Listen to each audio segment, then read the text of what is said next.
My name is Molly Stitt, and I'm a registered nurse. I'm currently enrolled in Youngstown State University's School Nurse Certificate Program, and I'm here today to share with my fellow school nurses a little bit on stress and high schoolers. First, I want to talk a little bit about the design of my board. Here in our first column, we see some different ways that stress can happen, different types of stress, and what causes stress for a high schooler. Once we get onto the middle side, some different negative outcomes when stress isn't dealt with appropriately, and a lot of high schoolers don't understand that they're under stress when this occurs. Lastly, we have different stress relief. This is my favorite part. Some fun different things in here, such as like yoga, meditation, and things that we'll get into. And then lastly, a brief little bit on why stress isn't always bad and how it can push us sometimes out of our comfort zone to be a better version of ourselves. My main source for this poster presentation came from the American Psychology Association. They had a lot of good articles on stress on all age groups, but a lot particularly geared towards high schoolers. So the first thing I want to talk about on my board is the reasons that high schoolers can become stressed out. So as they get into this age group, they're still trying to keep up friendships from middle school, as well as obtaining new friendships in high school ages.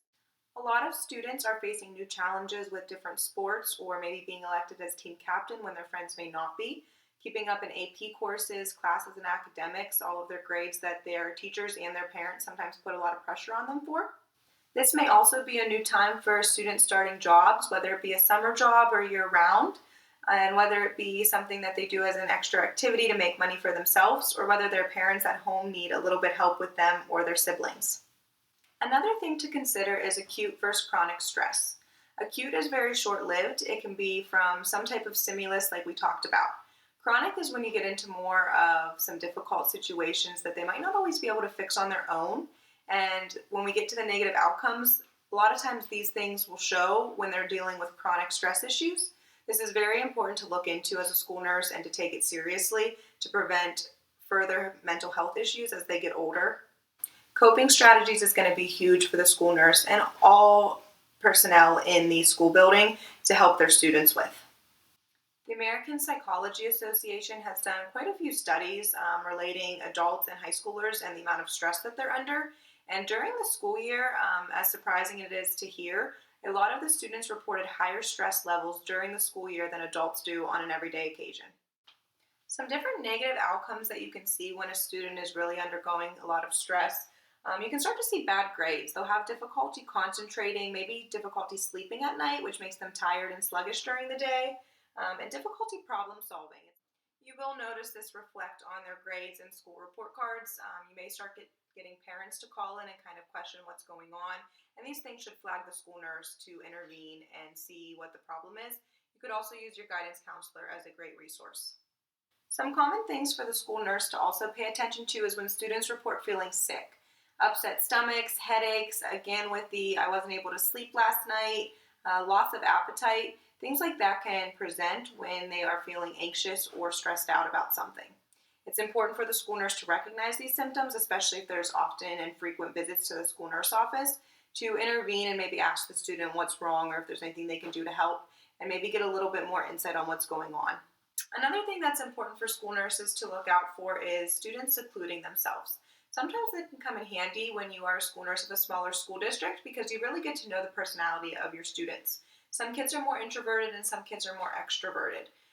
So watching for seclusion, meaning they are removing themselves from school sports or from extracurricular activities, even things like hanging out with friends when the day is over, can sometimes show you that they have a lot of stress going on in their life when they're not doing their normal activities.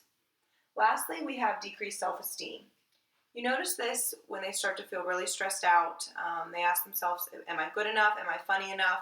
This can often happen when they are dealing with stressors of a bully or fitting in. The last section that I'm going to talk about is stress relief. Again, this happens to be my favorite part.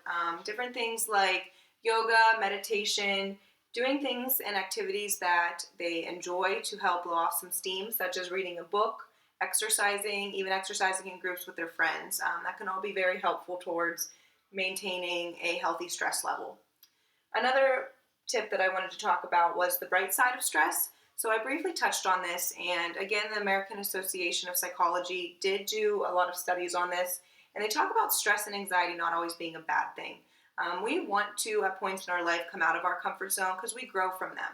If you don't have a little bit of stress or anxiety about that test tomorrow, you might not be inclined to study for it, and therefore you're going to go right back to the beginning of the vicious cycle where you're getting bad grades.